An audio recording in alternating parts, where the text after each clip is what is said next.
واللیل اذا سجا ما ودعك ربك وما قلى وللآخرة خير لك من الأولى.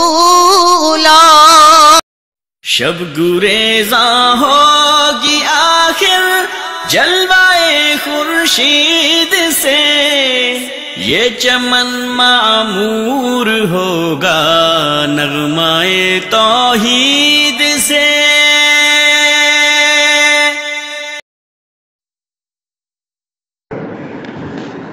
اللہ تعالیٰ کا شکر کرنا چاہیے کہ اللہ تعالیٰ نے ہمیں توفیق عطا فرمائی کہ آج 11ویں پارے کے ساتھ ہمارا قیام مکمل ہوا. اللہ تعالیٰ ہم سب کی طرف سے قبول فرمائے. 11ویں پارے میں سورہ توبہ کی آخری 36 آیات شامل ہیں. اس کے علاوہ سورہ یونس مکمل شامل ہے، اور سورہ یونس کے علاوہ سورہ ہود کی پہلی 5 آیات بھی 11ویں پارے میں شامل ہیں، لیکن ہمارے محترم قاری صاحب نے وہ 5 آیات آج تلاوت نہیں فرمائیں، وہ انشاءاللہ کل کے پارے میں شامل ہوں گی. اور سورہ یونس مکمل آج کے پڑھے گئے پارے میں پڑھی گئی منزل میں شامل. سورہ توبہ میں جیسا کہ پہلے میں نے عرض کیا تھا کہ مرکزی مضمون جہاد کے آداب و احکام ہیں، اور اس میں خاص طور پر جو جہاد کے حوالے سے منافقین کا کردار ہے وہ بتایا گیا ہے. غزوہ بدر کے احکام کی تکمیل کے ساتھ ساتھ اس کے اوپر تبصرے کی تکمیل کے ساتھ ساتھ غزوہ حنین پر بھی تھوڑا تبصرہ شامل ہے، اور پھر خاص طور پر غزوہ تبوک کے اوپر جو تبصرہ ہے وہ شامل ہے، اور اس کے جو بعد کے حالات ہیں وہ اس کے اندر شامل ہیں. غزوہ تبوک میں جیسا کہ میں نے عرض کیا تھا کہ نبی پاک صلی اللہ علیہ وسلم نے نفیر عام کا اعلان کیا تھا. نفیر عام کے اعلان کا مطلب یہ ہوتا ہے کہ پھر کسی بھی شخص کو گھر میں بیٹھے رہنے کی اجازت نہیں ہوتی. اس وقت جہاد فرض عین ہو جاتا. لہذا جو تو معذور تھے ان کو اجازت مل گئی، اور اس کے علاوہ جو منافقین تھے وہ نبی پاک صلی اللہ علیہ وسلم کے ساتھ بہانے بنا کے کوئی نہ کوئی اپنے گھر کی بات کر کے کوئی جھوٹ موٹ بات گھڑ کے نبی پاک صلی اللہ علیہ وسلم اجازت لے لیتے. لہذا معذوروں کے علاوہ جن لوگوں کو عذر لاحق تھا ان کے علاوہ کل 90 لوگ ایسے تھے جو غزوہ تبوک میں نہیں جا سکے. معذور لوگ جن کو شرعی عذر لاحق تھا ان کے علاوہ ان 90 لوگوں میں سے 80 لوگ جو تھے وہ منافقین تھے. 7 لوگ ایک گروپ تھا. یہ گروپ حضرت ابو لبابہ رضی اللہ تعالیٰ عنہ اور ان کے 6 ساتھی، یہ ایک الگ گروپ تھا. ایک گروپ تھا 3 لوگوں کا، اس میں حضرت کعب شامل تھے، حضرت ہلال شامل تھے، حضرت مرارہ بن ربیع شامل تھے. تو یہ 3 گویا گروہ تھے 90 لوگوں کے. ان میں سے 80 وہ تو منافقین تھے، انہوں نے جھوٹے بہانے بنائے، اور جب نبی پاک صلی اللہ علیہ وسلم واپس تشریف لائے کچھ لوگوں نے پہلے اجازت لے لی اور کچھ لوگوں نے پہلے سے پلاننگ کی ہوئی تھی کہ نبی پاک صلی اللہ علیہ وسلم واپس آئیں گے تو ہم بہانے بنا لیں گے اور جھوٹ موٹ کر کے بات کر لیں گے. اور یہ جو 11واں پارہ شروع ہوتا ہے تو اسی بات سے شروع ہوتا ہے، اور یہ بتایا یہ گیا ہے کہ منافقین جو ہوتے ہیں اصل میں ان کے اندر کوئی ملی غیرت اور ملی حمیت نام کی کوئی چیز نہیں ہوتی. ان کو صرف اپنی جان اور اپنے مال عزیز ہوتا ہے، اور وہ بد کردار ہوتے ہیں، بہانہ ساز ہوتے ہیں، اور ان کا پورا کردار انتہائی ناپاک اور گھناؤنا کردار ہوتا ہے. اس کے بجائے جو اہل ایمان ہوتے ہیں ان کو اللہ تعالیٰ ملی غیرت عطا فرماتا ہے، اور وہ پھر جب حکم ہو جاتا ہے تو وہ پھر نکلتے ہیں اور عقیدے کا بھی دفاع کرتے ہیں اور ملک کا بھی دفاع کرتے ہیں. فرمایا یعتذرون الیکم اذا رجعتم الیہم قل لا تعتذروا لن نؤمن لکم. فرمایا کہ آپ جب تشریف لائیں گے نا واپس تو اے حبیب صلی اللہ علیہ وسلم یہ منافقین آپ کے پاس بہانے بناتے ہوئے آئیں گے. آپ ان سے کہہ دیجئے گا بہانے بنانے کی ضرورت نہیں ہے. قد نبأنا اللہ من اخبارکم، اللہ نے تمہارے بارے میں ساری باتیں ہمیں ویسے بتا دی، ہمیں پہلے ہی بتا دیا کہ تم لوگوں نے کیا گڑبڑ کی ہے، تمہارے جھوٹے بہانے. پھر آپ کو نبی پاک صلی اللہ علیہ وسلم کو راضی کرنے کی کوشش کی جھوٹی قسموں سے. اللہ تعالیٰ فرماتا ہے کہ یہ یحلفون لکم لترضوا عنہم، یہ آپ کو راضی کرنے کے لیے جھوٹی قسمیں بھی اٹھا رہے ہیں. فَإِن تَرْضَوْا عَنْهُمْ فَإِنَّ اللَّهَ لَا يَرْضَىٰ عَنِ الْقَوْمِ الْفَاسِقِينَ۔ اے حبیب صلی اللہ علیہ وسلم آپ راضی ہو بھی جائیں نا تو اللہ ان سے کبھی راضی نہیں ہوگا۔ اللہ اکبر۔ پھر ان کے آگے کردار بتائے ہیں کہ ایک تو منافق ہیں، پھر یہ اجڑ ہیں، اور خاص طور پہ دیہاتیوں کے حوالے سے 3 قسمیں کی ہیں، اور فرمایا کہ دیہاتیوں میں سے بھی عام طور پر دیہاتیوں کا رویہ یہ ہوتا ہے کہ وہ کفر و نفاق کے اندر زیادہ سخت اور اجڑ ہوتے ہیں، ان کو سمجھ نہیں آتی بات۔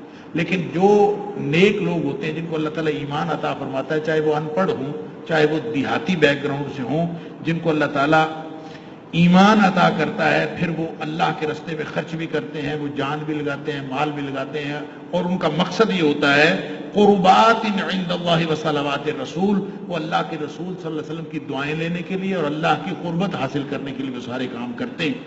تو نبی پاک صلی اللہ علیہ وسلم نے اس موقع پر بہت سارے دیہاتی آئے تھے، جب چندہ اکٹھا کر رہے تھے نا نبی پاک صلی اللہ علیہ وسلم غزوہ تبوک کے لیے، جیش الاسرت کے لیے، بہت سارے دیہاتی لا کے نبی پاک صلی اللہ علیہ وسلم کو تھوڑا بہت جتنا ان سے بن پڑتا تھا چندہ لا کے دیتے تھے۔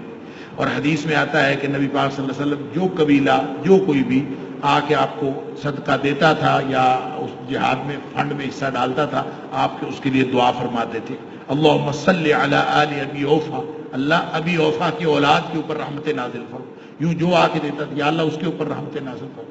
تو یہ فرمایا کہ قربات عند اللہ و صلوات الرسول، اللہ کے رسول کی دعائیں لینے کے لیے اور اللہ کی قربتیں حاصل کرنے کے لیے۔ اس کے بعد اللہ تعالیٰ نے صحابہ کرام کی شان بیان کی، اور جو لوگ صحابہ کرام کے رستے پر چلیں گے قیامت تک کے لیے ان کی بھی شان بیان کی۔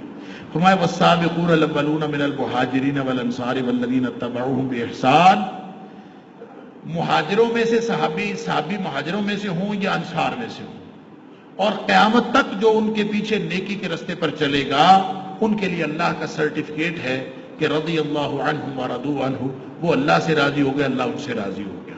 اور پھر یہ بھی سرٹیفکیٹ کے بعد لہم جنات تجری تحت الانہار خالدین فیہا ابدا، اللہ تعالیٰ نے ان لوگوں کے لیے جنتیں تیار کر رکھی ہیں اور جن کے نیچے نہریں جاری ہیں، اس کے اندر ہمیشہ رہیں گے، ذالک الفوز العظیم، اور یہ بہت بڑی کامیابی ہے۔ اس کے بعد ابو لبابہ ان کے 6 ساتھیوں کے بارے میں آیت نمبر 102 سے 104 تک ذکر کیا۔ وآخرون اعترفوا بذنوبہم خلطوا عملا صالحا وآخر سیئا، یہ ابو لبابہ جو تھے وہ اور ان کے ساتھی، انہوں نے اعتراف کر لیا غلطی ہو گئی، آ کے نبی پاک صلی اللہ علیہ وسلم کے پاس اعتراف کر لیا غلطی ہو گئی، ہمیں جانا چاہیے تھا، ہم نہیں گئے۔ اور ابو لبابہ نے تو اپنے آپ کو مسجد نبوی کے ستون کے ساتھ باندھ لیا اور کہا کہ جب تک میری معافی قبول نہیں ہوگی، میری توبہ قبول نہیں ہوگی، میں نے اپنے آپ کو کھول نہیں دی، اور وہیں کے بندہ رہا۔ اور پھر اللہ تعالیٰ نے ان کی توبہ قبول فرمائی۔ آپ نے اللہ تعالیٰ فرماتا ہے وآخر سیئا، ان کے اندر کچھ نیکیاں ہیں، کچھ ان کے اندر برائیاں بھی ہیں۔ عسى اللہ ان یتوب علیہم، اللہ ان کو معاف کر دے گا۔ ان اللہ غفور رحیم، اس لیے کہ اللہ تعالیٰ بہت بخشنے والا اور رحم کرنے والا ہے۔ نبی پاک صلی اللہ علیہ وسلم کو حکم دیا خذ من اموالہم صدقہ، اے حبیب صلی اللہ علیہ وسلم ان کے مال میں سے کچھ صدقہ لے لو تاکہ یہ خوش ہو جائیں کہ توبہ قبول ہو گئی، اور ساتھ وتزکیہم بہا، تطہرہم وتزکیہم بہا وصلی علیہم، صدقہ دیں گے تو اس کے ذریعے سے توبہ قبول ہو جائے گی، اور ساتھ ان کے لیے دعا کر دیں تو یہ خوش ہو جائیں گے۔ اس سے کیا ہوگا؟ ان صلواتک سکن اللہ، ان صلاتک سکن اللہ، تیری جو دعا ہوگی نا، یعنی نبی پاک صلی اللہ علیہ وسلم کے لیے دعا کریں گے، ان کے دل کو سکون مل جائے گا کہ ہماری توبہ قبول ہوگی۔ اللہ کے رسول صلی اللہ علیہ وسلم کی دعا کر دی، یہ ان کی بھی توبہ قبول۔ رہ گئے وہ 3، اللہ اکبر، جن کے بارے میں قرآن کہتا ہے کہ وعلی الذین خلفوا، یہ پیچھے رہ گئے، وعلی الثلاثۃ الذین خلفوا، وہ 3 جو پیچھے رہ گئے تھے، کعب بن مالک، مرارہ بن ربیع اور ہلال بن امیہ، ان کا معاملہ مؤخر کر دیا گیا۔ اس کے علاوہ درمیان میں ذکر ہے مسجد زرار کا، جب نبی پاک صلی اللہ علیہ وسلم غزوہ تبوک کے لیے جا رہے تھے نا، تو اس وقت منافقین نے ایک مسجد بنائی تھی، مسجد انہوں نے بنائی تھی مسلمانوں کے خلاف منصوبہ بندیاں کرنے کے لیے، اور سوچا انہوں نے یہ کہ نبی پاک صلی اللہ علیہ وسلم سے کہیں گے کہ آپ ہماری مسجد میں تشریف لائیں، نماز پڑھیں، نبی پاک صلی اللہ علیہ وسلم نماز پڑھیں گے، حوالہ نبی پاک صلی اللہ علیہ وسلم کا بن جائے گا، اب وہاں بیٹھ کے مسلمانوں کے خلاف سازشیں کیا کریں۔ نبی پاک صلی اللہ علیہ وسلم نے ان سے وعدہ کر لیا کہ ابھی تو میں تبوک کے لیے جا رہا ہوں، میں واپس آؤں گا تو میں تمہاری مسجد میں نماز پڑھوں، میں وہاں آؤں گا، نماز بھی پڑھوں گا، دعا بھی کروں۔ نبی پاک صلی اللہ علیہ وسلم نے وعدہ کر لیا۔ اب آپ تشریف لے گئے، وہ کوئی 1 مہینے بھر کا سفر تھا۔ بعد میں جب نبی پاک صلی اللہ علیہ وسلم واپس تشریف لائے تو راستے میں اللہ تعالیٰ نے بذریعہ وحی بتا دیا کہ یہ جو مسجد انہوں نے بنائی ہے والذین اتخذوا مسجدا، یہ مسجد جو بنائی ہے زرارن و کفرن و تفریقا بین المؤمنین و ارصادا لمن حارب اللہ و رسول، انہوں نے تو بنائی ہے مسلمانوں کو تکلیف دینے کے لیے اور کفر والوں کو، عالم کفر کو تقویت دینے کے لیے، اور انہوں نے جو لوگ اللہ اور اس کے رسول صلی اللہ علیہ وسلم کے خلاف جنگ کرتے ہیں، اللہ اور اس کے رسول کے دشمن ہیں، انہوں نے ان کے لیے کمین گاہ کے طور پر بنائی ہے، یہ تو اڈا بنایا ہے انہوں نے۔ لہذا نبی پاک صلی اللہ علیہ وسلم کو حکم دیا لا تقم فیہ ابدا، اے حبیب صلی اللہ علیہ وسلم آپ نے کبھی اس میں جا کے نماز نہیں پڑھنی، بلکہ ساتھ اللہ تعالیٰ نے حکم فرمایا کہ اس کو گرا دیا جائے۔ نبی کریم صلی اللہ علیہ وسلم نے مدینہ پہنچنے سے پہلے ہی آپ نے ایک دستہ بھیجا اور وہ مسجد گرا دی۔ منافقین حیران پریشان رہ گئے کہ نبی پاک صلی اللہ علیہ وسلم وعدہ کر کے گئے تھے کہ واپس آ کے نماز پڑھیں گے، آپ کے واپس پہنچنے سے پہلے ہی وہ مسجد ڈھا دی گئی اور گرا دی گئی۔ گویا جو مسجد بھی بنی ہو اللہ کے نام پر بنی ہو لیکن وہ اہل اسلام کو نقصان دینے کے لیے ہو تو ایسی مسجدوں کو بنا رہنے سے ڈھا دینا زیادہ بہتر ہے۔ یعنی بات سمجھ میں آئی، جو فساد پھیلاتی ہو اور چاہے وہ مسجد ہی ہو اور اللہ کے نام پر ہو۔ اور ان تین لوگوں کے بارے میں اللہ تعالیٰ نے فرمایا کہ یہ جو پیچھے رہ جانے والے ہیں ان کی بھی اللہ نے توبہ قبول، حتی اذا ضاقت علیہم الارض بما رحبت وضاقت علیہم انفسہم وظنوا ان لا ملجا من اللہ الا الیہ ثم تاب علیہم لیتوبوا، ان کے لیے زمین تنگ ہو گئی، زمین اس طرح تنگ ہو گئی کہ وہ کعب بن مالک خود فرماتے ہیں کہ میں نے سوچا جب منافقین بہانے بنا رہے تھے نبی پاک صلی اللہ علیہ وسلم کے پاس جھوٹے بہانے، تو مجھے بھی خیال آیا کہ میں بھی کوئی بہانہ بنا لیتا ہوں۔ پھر میں نے سوچا کہ میں اگر جھوٹا بہانہ بناؤں گا تو ایک غلطی پہلے ہوئی ہے، ایک غلطی اور ہوگی، نبی کریم کو تو اللہ تعالیٰ بدریہ وہی بتا دے گا، میں پھر پھنس جاؤں گا۔ لہٰذا وہ کہتے ہیں مجھے لوگوں نے مشورے بھی دیے کہ کوئی بہانہ بنا کے تو تم اپنے خلاصی کروا لو، کہتے ہیں میرا دل نہیں مانا، میں نے صاف اعتراف کر لیا کہ اللہ کے رسول صلی اللہ علیہ وسلم غلطی ہو گئی ہے، جانا تھا، پروگرام تھا جانے کا، بس سستی ہو گئی، جب نکل گئے سب لوگ تو میں سوچا میرے پاس اچھی سواری ہے میں پیچھے سے بھگا کے پہنچ جاؤں، لیکن پھر آہستہ آہستہ دن گزرتے گئے اور آپ لوگ بہت دور نکل گئے، پھر میرا وہ چانس ہی نہیں رہا جانے کا، کوئی وجہ نہیں۔ نبی پاک صلی اللہ علیہ وسلم فرمایا کہ تمہارے لیے ابھی اللہ تعالیٰ جو بھی فیصلہ فرمائے گا پھر اس کے بعد دیکھیں۔ آپ نے سارے صحابہ کرام کو حکم دیا ان کے خلاف بائیکاٹ کر، اللہ اکبر، یعنی ایسا موقع جو ملک کی نظریاتی اور جغرافیائی سرحدوں کی حفاظت کا ہو اور اس میں کوئی شخص بغیر کسی عذر کے بہانے بازی کرے اور بغیر کسی عذر کے نہ جائے، حالانکہ سچے لوگ تھے، نبی پاک صلی اللہ علیہ وسلم ان کے خلاف بائیکاٹ، سوشل بائیکاٹ ہو گیا، کوئی بات ہی نہیں کرتا تھا۔ کعب فرماتے ہیں ہم مسجد میں جاتے تھے کسی سے بات، کوئی ہم سے بات ہی نہیں کرتا، ہم نبی پاک صلی اللہ علیہ وسلم سے بات کرنے کی کوشش کرتے آپ بھی بات نہیں کرتے، 40 دن گزر گئے کسی نے بات ہی نہیں کی، ایسے لگے جیسے زمین تنگ ہو گئی۔ قرآن کہتا ہے حتی اذا ضاقت علیہم الارض، ان کے خلاف زمین اپنی کشادگی کے باوجود تنگ پڑ گئی، گھٹن محسوس کرتے، کدھر جائیں، گھر میں پڑے رہتے تھے۔ 40ویں دن حکم ہوا کہ بیویوں کو بھی میکے بھیج دیں، وہ بیویاں بھی میکے چلی گئی، اب اکیلے رہ گئے، پتہ نہیں کیا ہوگا۔ 50ویں دن جا کے توبہ قبول ہوئی، اور توبہ قبول ہونے سے پہلے ایک اور آزمائش، حضرت کعب فرماتے ہیں کہ رومی بادشاہ کی طرف سے مجھے خط آیا کہ سنا ہے تو اچھا بھلا معاشرے کا آدمی ہے اور سنا ہے کہ تمہارا نبی تمہارے ساتھ یہ ایسا انسلٹنگ سلوک کر رہا ہے، تمہارے پاس آ جاؤ، تمہیں بہت عزت اور مقام دیں۔ حضرت کعب کہتے ہیں کہ میں پہلے ہی سوچ رہا تھا اللہ تعالیٰ کی طرف سے کتنا بڑا امتحان ہے، تو ایک اور امتحان آ پھاڑ دیا خط ان کے سامنے۔ اللہ تعالیٰ نے توبہ قبول فرمایا ثم تاب علیہم لیتوبوا، اللہ تعالیٰ نے پھر ان کی توبہ قبول فرما لی، ان اللہ هو التواب الرحیم، اور ساتھ فرمایا توبہ پتہ ہے کیسے قبول ہوتی ہے، یا ایھا الذین آمنوا اتقوا اللہ وکونوا مع الصادقین، اے ایمان والو ہمیشہ اللہ کی ناراضگی سے بچتے رہا کرو، اللہ کی رضامندی حاصل کرنے کی کوشش کرتے رہا کرو، اور ہمیشہ ان لوگوں کے ساتھ ہو جایا کرو جو سچے۔ تو یہ گویا ان کے سچ کی وجہ سے اللہ تعالیٰ نے ان کے اوپر رحمت فرمائی۔ یہاں آیت نمبر 122 میں ایک اور بڑا مسئلہ بیان ہوا ہے، وہ یہ ہے کہ اب وہ نفیر عام کا اعلان ہوا تھا نا کہ سارے لوگ نکلو، یہاں اللہ تعالیٰ نے فرمایا کہ جب بھی کبھی جہاد کے لیے نکلنے کا موقع آئے نا تو سارے لوگوں کو نہیں نکلنا چاہیے، ایک گروہ اس میں سے چھوٹا طائفہ، چھوٹا گروپ جو ہے وہ دین کی تعلیم کے لیے وقف ہونا چاہیے۔ وما کان المؤمنون لینفروا کافہ، مومنوں کو یہ نہیں چاہیے کہ سارے کے سارے جہاد پر نکل جائیں، نہیں، بلکہ فلولا نفر من کل فرقۃ منہم طائفہ، ان میں سے ہر گروہ میں سے ایک چھوٹا گروہ ہونا چاہیے جس کو چھوڑ جائیں پیچھے، کس لیے؟ لیتفقہوا فی الدین، تاکہ وہ دین کی تعلیم حاصل کریں اور دین کی تفقہ سمجھ بوجھ حاصل کریں۔ اس کا مطلب یہ ہے کہ ہر معاشرے میں جو دین کے جلیل القدر علماء ہونے چاہیے۔ اب ظاہر ہے کسی نے کاروبار کرنا ہے، کسی نے جہاد کرنا ہے، کسی نے ملک کی سرحدوں کی حفاظت کرنی ہے، کسی نے داخلی نظام چلانا ہے، کسی نے انتظامی امور سنبھالنے، سارے لوگ بڑے علماء نہیں ہو سکتے، لیکن معاشرے کی ضرورت ہے کہ کچھ دین کو سمجھنے والے لوگ ہونے چاہیے۔ لہذا ہر معاشرے میں اور ہر خاندان میں کوئی نہ کوئی لوگ ایسے مخصوص کیے جانے چاہیے جو دین کا علم حاصل کریں، تاکہ وہ جب دوسرے لوگ اپنے اپنے کاموں سے لوٹیں، جہاد کرنے والے جہاد کرنے سے لوٹیں، جب بھی وہ واپس آئیں، قرآن کہتا ہے وَلِيُنذِرُوا قَوْمَهُمْ إِذَا رَجَعُوا إِلَيْهِمْ لَعَلَّهُمْ يَحْذَرُونَ، جب بھی وہ لوگ دوسرے واپس آئیں تو یہ جن لوگوں نے دین میں سمجھ بوجھ حاصل کی ہے، یہ ان کو ڈرائیں اللہ سے اور ان کو اللہ کے دین کا پیغام پہنچائیں اور اللہ کا دین سمجھائیں۔ یہ پورا ایک نظام ہونا چاہیے، ایسا نہیں ہے کہ سب لوگ اپنے اپنے کاموں پہ لگے ہوں اور دین کسی کی ترجیح نہ ہو۔ اس لیے میں عرض کیا کرتا ہوں کہ ہر گھر میں ایک عالم دین ضرور ہونا چاہیے، یعنی اپنے بچوں کو جو بنانا ہے بنائیں، ڈاکٹر بنائیں، انجینئر بنائیں، جو بنانا ہے بنائیں، لیکن ہر گھر میں ایک بچے کو دین کی تعلیم کے لیے ضرور مخصوص کر دیں، تاکہ وہ موجود رہے، وہ گھر والوں کو دین کی تعلیم تو بتاتا رہے، کم از کم دین سمجھاتا تو رہے، تاکہ وہ بچتے رہیں۔ اللہ تعالیٰ معاف فرمائے۔ اس کے علاوہ یہاں نبی اکرم صلی اللہ علیہ وسلم کے اخلاق کریمانہ کی بات ہوئی ہے، منافقین کے حوالے سے ان کے کردار کی بات ہوئی ہے کہ اللہ تعالیٰ ہر سال کوئی نہ کوئی آزمائش ان کے اوپر بھیجتا ہے، لیکن یہ بدبخت ایسے ہیں یہ پھر بھی نہ توبہ کرتے ہیں اور نہ ہی یہ نصیحت پکڑتے ہیں۔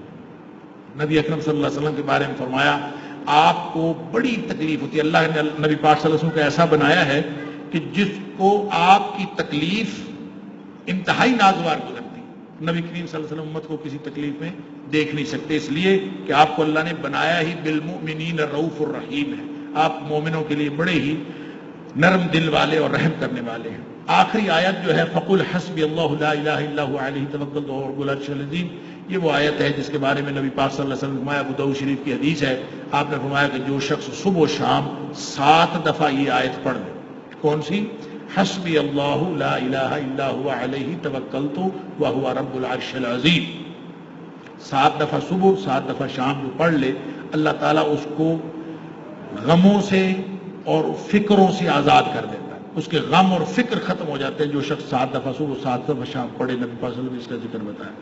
آگے سورہ یونس ہے، سورہ یونس مکی سورت ہے اور اس میں اللہ اور بندے کا تعلق سمجھایا گیا ہے کہ عبدیت الہ کیا ہوتی ہے، اللہ کے ساتھ بندے کا تعلق کیا ہوتا ہے، یہ اس کا تعارف بھی کروایا، اس کی وضاحت بھی کی ہے، صحیح عقیدہ سمجھایا گیا ہے، صحیح عقیدے کی طرف دعوت بھی دی گئی ہے، اور پھر ساتھ تنبیہ بھی کی گئی ہے کہ اگر درست عقیدے کی طرف تم نہیں آؤ گے تو تمہارا انجام اچھا نہیں ہوگا۔ منکرین پر اتمام حجت کر دی گئی ہے کہ توحید، رسالت، آخرت جو بنیادی عقائد ہیں جو نہیں مانیں گے ان کا انجام بہت برا ہوگا، اور بطور مثال جو سابقہ اقوام جو تباہ و برباد ہوئی ہیں ان کا حوالہ بھی دیا گیا ہے۔ اور نبی پاک صلی اللہ علیہ وسلم کی جو نبوت کے اوپر جن لوگوں نے اعتراضات کیے تھے ان اعتراضات کا بھی جواب دیا گیا ہے، اور نبی پاک صلی اللہ علیہ وسلم کی جو ذات، آپ کی شخصیت کے اندر جتنی خوبیاں ہیں وہ بیان کی گئی ہیں، اور یہ فرمایا کہ نبی پاک صلی اللہ علیہ وسلم کی حیات طیبہ جو قبل از بعثت کی ہے وہی بطور نشانی کافی ہے کہ نبی پاک صلی اللہ علیہ وسلم اللہ کے سچے نبی۔ فرمایا فقد لبثت فیکم عمرا من قبل، 40 سال نبی پاک صلی اللہ علیہ وسلم گزارے۔ فرمایا کہ کیسے ہو سکتا ہے کہ ایک آدمی جو 40 سال جس نے کبھی جھوٹ نہ بولا ہو اور ساری دنیا گواہ ہو کہ یہ صادق اور امین ہے اور کبھی یہ جھوٹ نہیں بولتا، یہ ہو سکتا ہے کہ 41ویں سال وہ جا کے جھوٹ بولنا شروع کر؟ اس لیے نبی پاک صلی اللہ علیہ وسلم کا جو سابقہ کردار ہے اس کا حوالہ دیا گیا کہ نبی کریم صلی اللہ علیہ وسلم کے سچا ہونے کے لیے کسی خارجی دلیل کی ضرورت نہیں ہے، نبی پاک صلی اللہ علیہ وسلم کا اپنا کردار سچائی کا ثبوت ہے اور نبوت کا ثبوت ہے۔ دیکھیں جیسے قرآن ہے نا، قرآن کو سچا ثابت کرنے کے لیے کسی خارجی دلیل کی ضرورت نہیں ہے، قرآن اپنا ثبوت آپ ہے کہ یہ سچی کتاب ہے۔ اسی طرح نبی اکرم صلی اللہ علیہ وسلم کی ذات اقدس اپنا ثبوت آپ ہے، لہذا فرمایا کہ آپ کے کردار کو دیکھ لیا جائے، اس سے پتہ چلتا ہے۔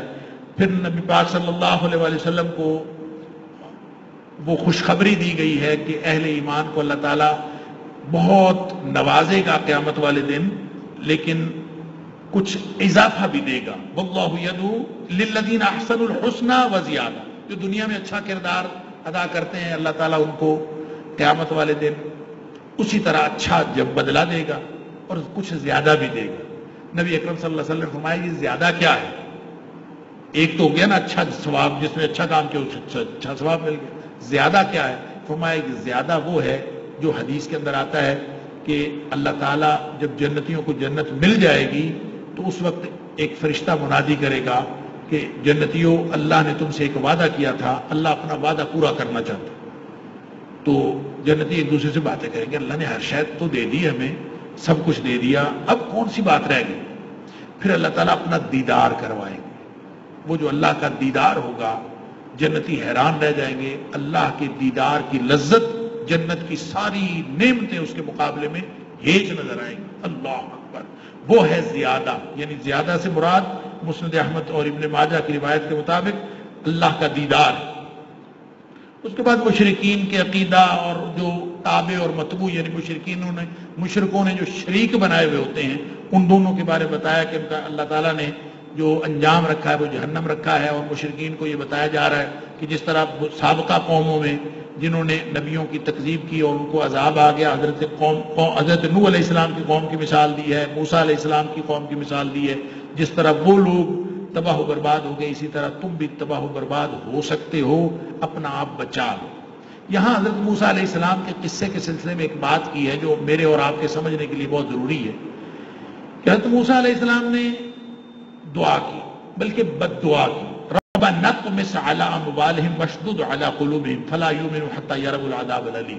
اللہ، یہ جو فرعون ہے نا، اس نے بڑی بدماشی مچائی، اللہ اس کو تباہ و برباد کر. حضرت موسیٰ علیہ السلام نے دعا کی اللہ سے، اللہ اکبر، کہ اے اللہ مٹا دے، غارت کر دے، ان کے مال بھی، ہر چیز تباہ و برباد ہو، جن کے اوپر عذاب علیم ڈال. اللہ تعالیٰ فرماتا ہے قال قد اجیبت دعوتکما. یہ موسیٰ علیہ السلام نے اور ہارون علیہ السلام نے دونوں نے دعا کی. اللہ نے فرمایا موسیٰ اور ہارون تمہاری دعا قبول ہو گئی. اب دعا قبول ہو گئی ہے، ادھر سے انہوں نے دعا کی ہے، ادھر سے اللہ نے فرمایا دعا قبول ہو گئی. اس کے بعد جب یہ موسیٰ علیہ السلام دعا کی تھی، مفسرین نے لکھا ہے کہ فرعون جب سمندر میں غرق ہوا ہے تو اس دعا کے 40 سال بعد ہوا ہے. گویا جو دعا اللہ نے فوراً قبول فرما لی اور اعلان بھی کر دیا کہ دعا قبول ہو گئی ہے، اس کو بھی عملاً وقوع پذیر ہونے کے لیے کتنے سال لگے؟ 40 سال لگے. ہم کالے پڑ جاتے ہیں، ہماری دعائیں پتہ نہیں کدھر چلے گی.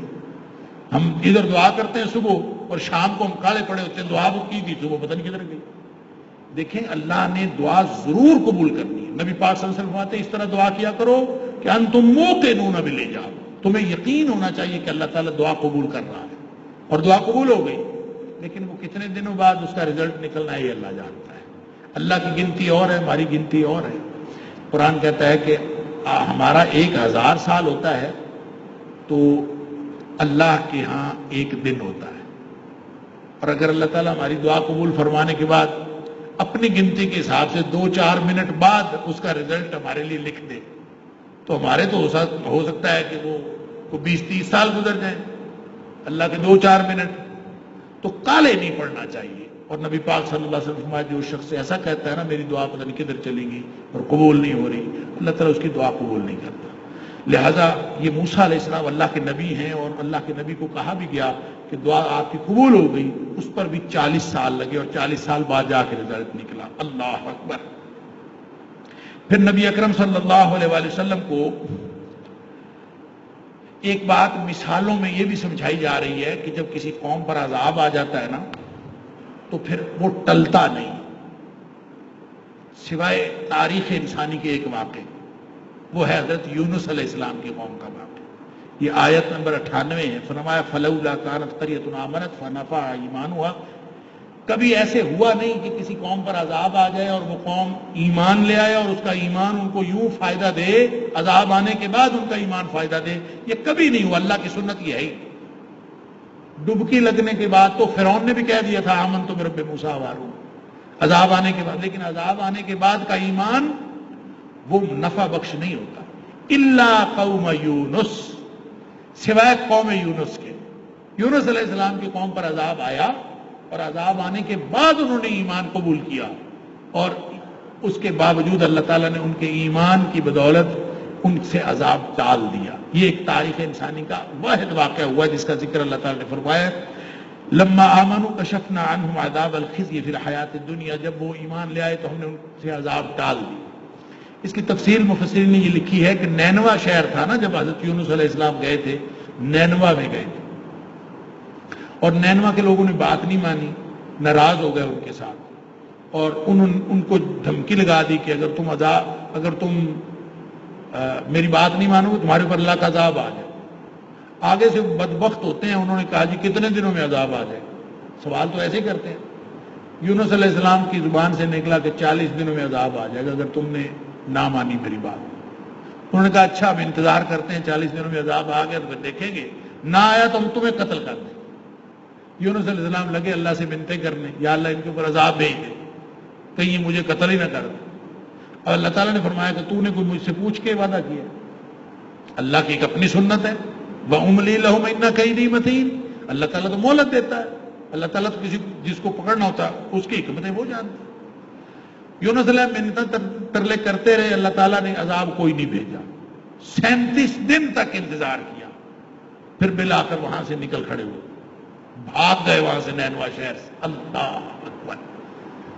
اور قرآن کہتا ہے عید ذاہبہ مغاضباً, ناراض ہو کے چلے کہ یہ قوم مانتی نہیں, اوپر سے میرے قتل کے در پہ ہے, اللہ تعالیٰ میری دعا قبول نہیں کرنا, تو میں کدھر جاؤں. نکل گئے.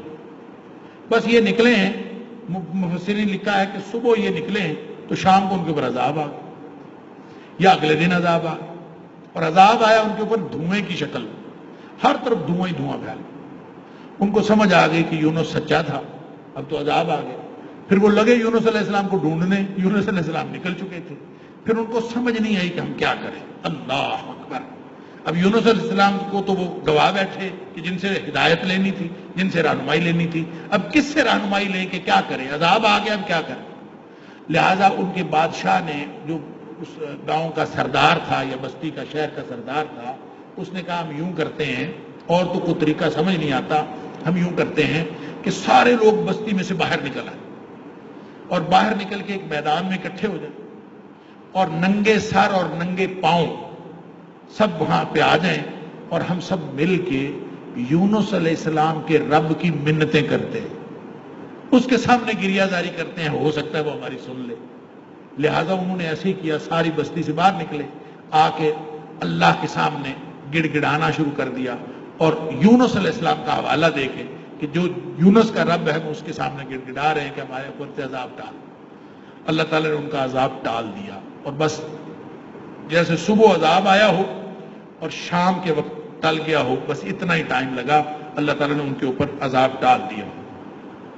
فرمایا قل یا ایھا الناس ان کنتم فی شک من دینی فلا اعبد الذین تعبدون من دون اللہ ولکن اعبد اللہ الذی یتوفاکم وامرت ان اکون من المؤمنین.